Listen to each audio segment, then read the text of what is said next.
Welcome to a tabletop playthrough of Warhammer Fantasy's Twilight of the Dead, a classic survival horror scenario pitting a handful of Empire soldiers against a ravenous mob of reanimated corpses.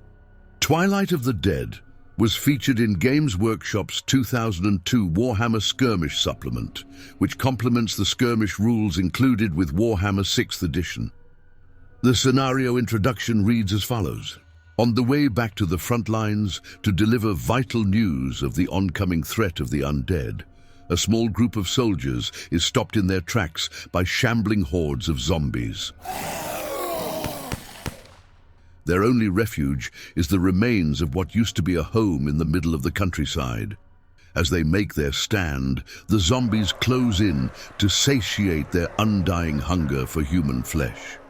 To emerge victorious in Twilight of the Dead, the Empire forces normally have to survive 10 turns of the zombie onslaught. No easy task. However, for the sake of brevity, today's game will be limited to 5 turns. The Empire's elite scouting unit is commanded by the legendary Maxwell von Kleist, famed marksman and inventor of the Kleist repeating rifle. He is assisted by Wolfgang Donnersmarck, a Count's champion and renowned master of the Great Sword. The team also includes 3 veteran handgunners and 3 Empire swordsmen. The Empire forces secure the perimeter as best they can, though it's unclear from which direction the zombies will attack. One handgunner takes an elevated firing position on the building's 2nd floor, while Kleist himself ascends to the highest point in the structure. 2 plucky Empire swordsmen guard the eastern wall, or what little remains of it. To the north, a rank-and-file handgunner and the lethal Donnersmarck secure the more intact rear fence line.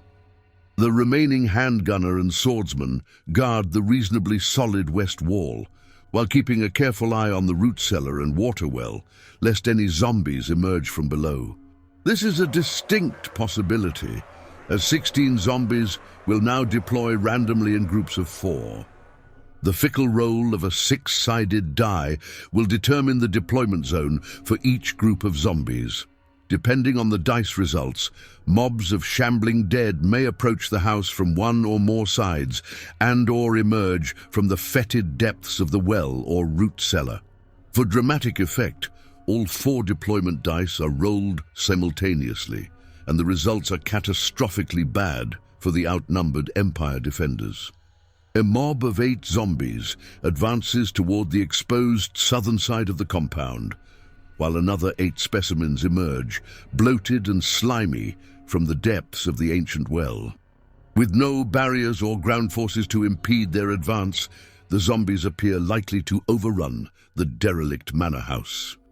As the undead are literally on their doorstep, some Empire soldiers are in danger of being swarmed, while others are simply too far away to assist. Their hopes for an organized defense are dashed. At the beginning of the Empire's first turn, one nameless rank-and-file swordsman does the unthinkable. He charges the blob of waterlogged zombies, hoping to buy his comrades precious time. On the opposite side of the compound, the 2 other Empire swordsmen withdraw into the questionable safety of the manor house, while maintaining a prudent distance from any zombies near the well. Hearing frantic shouts from the ruins behind them, Donnersmarck and the handgunner abandon the north wall and run with all haste towards the manor. It should be noted that handgunners who move during the movement phase may not fire during the shooting phase, which is why this handgunner near the well bravely decides to hold his ground rather than withdraw.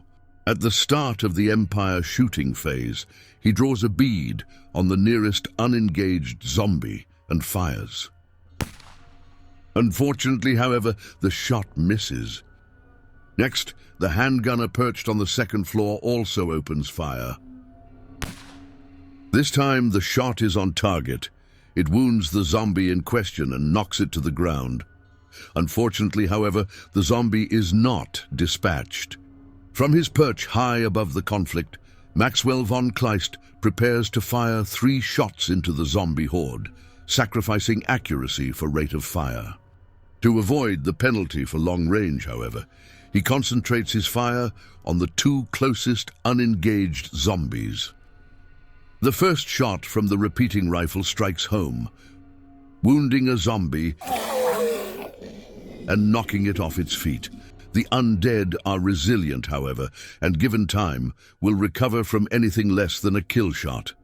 Furthermore, the rules stipulate that a second strike from a single attacker in the same round cannot further damage an adversary who has been knocked down or stunned. So Kleist's second shot at the first zombie cannot harm it further, meaning no dice rolls are necessary. However, Kleist has allocated his third shot to a second zombie, though it ultimately misses. Under a hail of shot, two zombies have been knocked down during the Empire shooting phase. They will arise at the beginning of the undead's turn, but will be unable to do much else. Amidst the gunfire, one courageous Empire swordsman engages a zombie in hand-to-hand combat. He slashes at the unholy abomination, but fails to connect. In return, the zombie lunges, striking the soldier, but inflicting no wound. This completes the Empire's portion of turn 1. Now the undead get to reciprocate. During the recovery phase, two fallen zombies rise to their feet. They may not move or charge this turn, but will respond to close combat attacks. Unengaged zombies, who have not just recovered, are now free to charge any soldiers within range, and one zombie does so. During the regular movement phase, the zombies may not run if they are in close proximity to enemy soldiers. In Twilight of the Dead, however, unengaged Empire forces are free to run, regardless of where the zombies are. Based on their location, some zombies will shamble up to 4 inches toward their prey, while others may sprint up to 8 inches. The Empire swordsman locked in combat does not affect the movement of unengaged zombies. At varying speeds, the ravenous zombies move inexorably toward the living.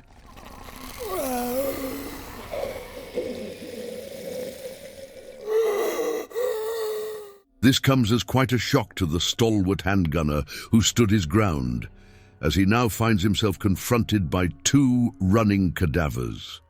Outside the compound's perimeter, a wall of zombies runs unopposed toward the manor house and its succulent, warm-blooded defenders. Within moments, the grounds are filled with gurgling feral growls and the stench of decaying flesh.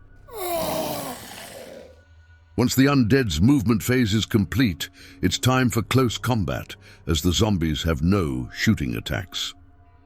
2 zombies tear at a single Empire swordsman, but fortunately for the man-at-arms, he gets to strike the first blow. Battling fiercely, the soldier lands a solid hit, cleaving one zombie and ultimately removing it from play. The second zombie attacks the swordsman, but fails miserably, leaving the soldier unscathed. Despite the long odds, the soldier remains steadfast and defiant. With no other zombies in close combat, turn 1 is now complete.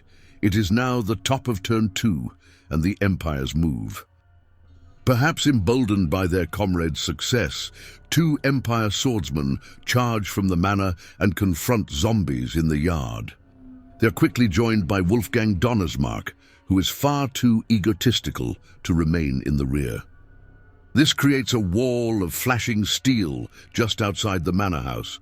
But will it be enough to blunt the zombie advance? During the regular movement phase, this Empire handgunner withdraws, sacrificing his opportunity to fire during the shooting phase, but at least he won't be eaten alive by onrushing zombies. The other Empire shooters, however, hold their ground and prepare to fire, though thanks to his repeating handgun, Maxwell von Kleist could move up to 4 inches and still shoot if he wished to.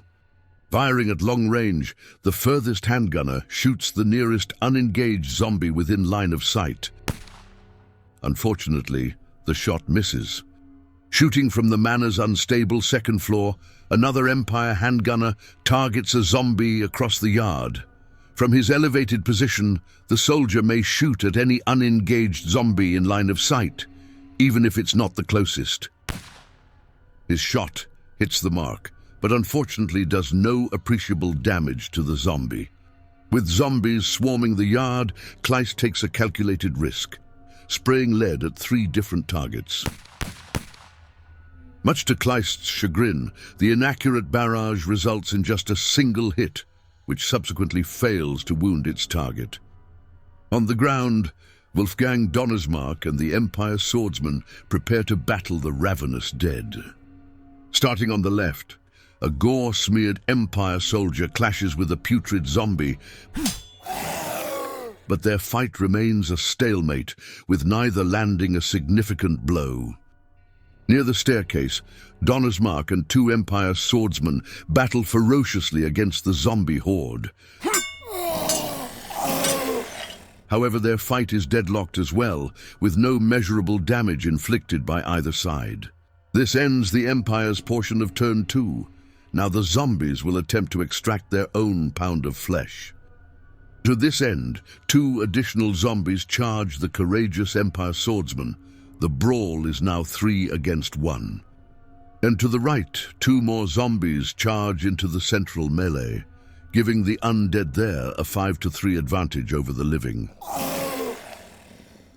During the regular movement phase, unengaged zombies continue their relentless advance toward the manor house.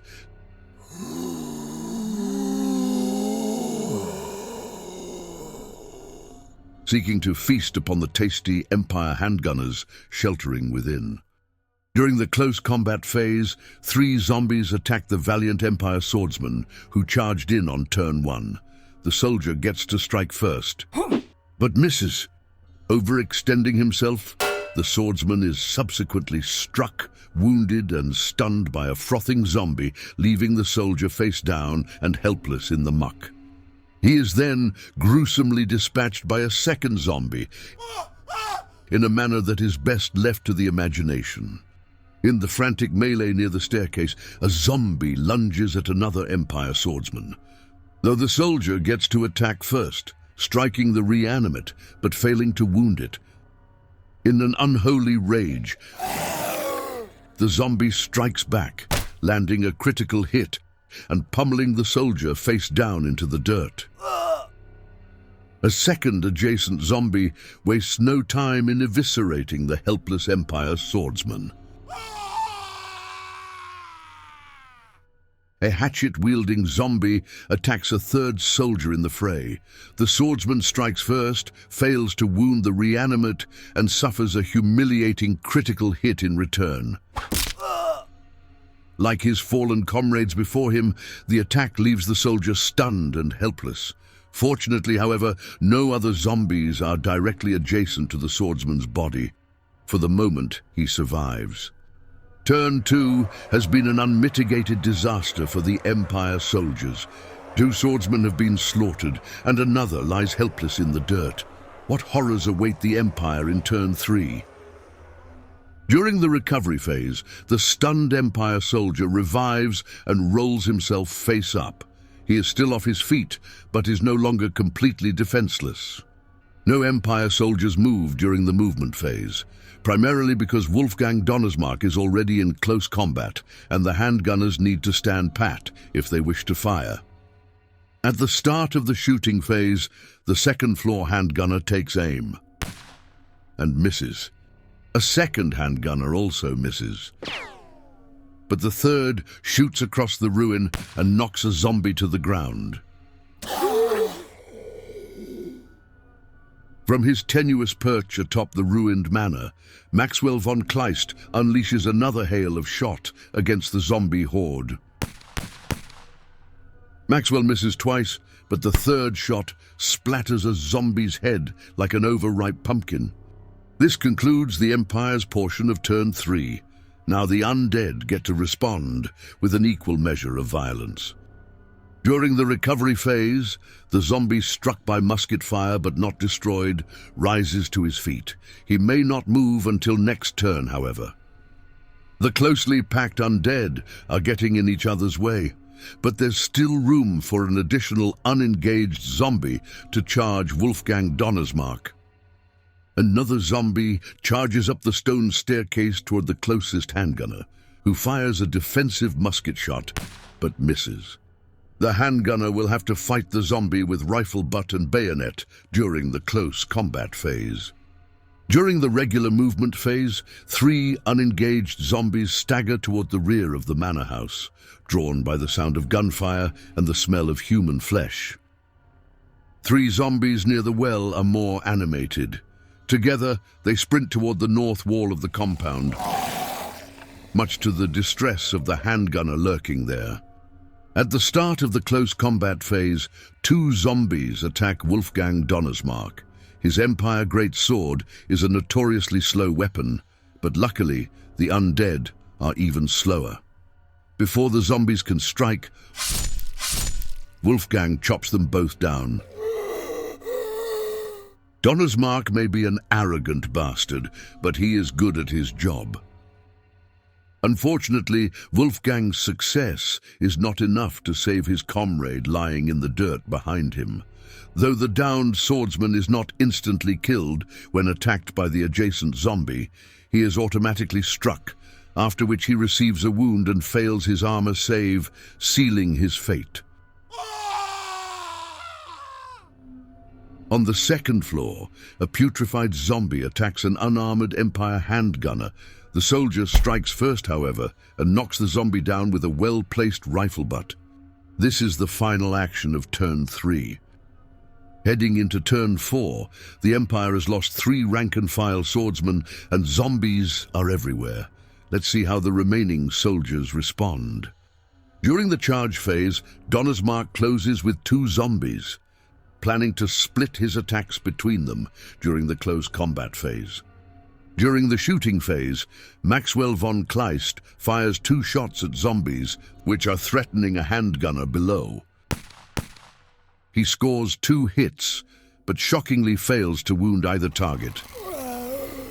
Pivoting on his heels, Kleist fires his 3rd barrel at a zombie to the south, hitting, wounding, and ultimately destroying the abomination.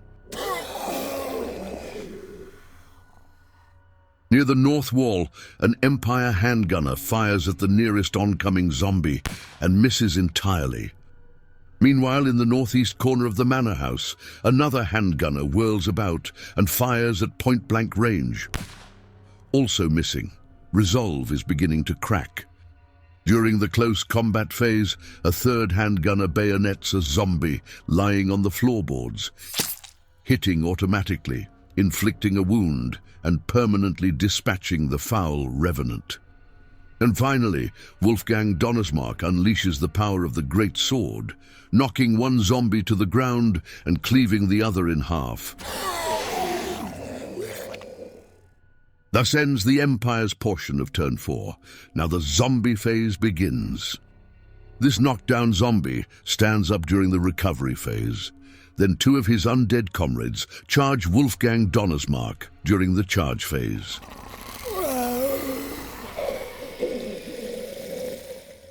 On the west side of the yard, 3 zombies charge a delicious unarmored Empire handgunner. The soldier fires a defensive shot, but misses, of course. Perhaps he'll have better luck in close combat.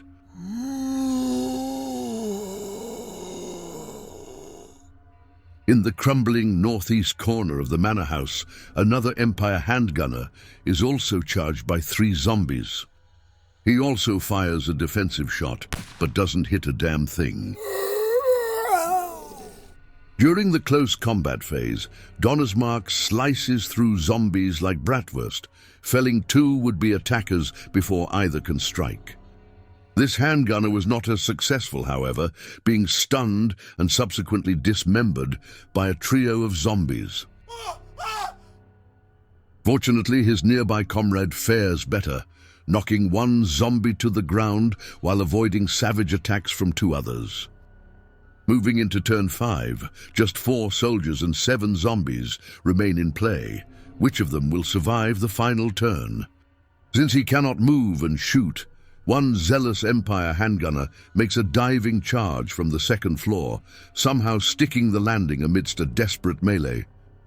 Foregoing the shooting phase, since Maxwell von Kleist cannot find a viable target, the Empire moves on to the combat phase.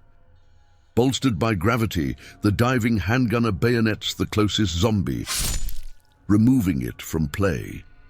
Next, his grateful comrade attempts to stomp the zombie lying on the ground, but is unsuccessful. Donnersmarck then makes short work of the last zombie near the staircase, as if the outcome was ever in doubt. This marks the end of the Empire's final turn, though perhaps the undead can still do some damage. During the recovery phase, one zombie stands up. Next, one zombie charges into the nearby melee. His friends would also like to join the party, but unfortunately, there isn't room on the dance floor. In the subsequent brawl, one handgunner is killed, becoming the final casualty of the game.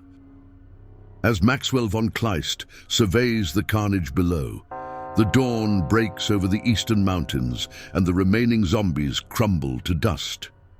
The Empire survivors will live to fight another day. We hope you enjoyed this narrative playthrough of Games Workshop's Twilight of the Dead. Thank you very much for joining us, and beware the zombie horde.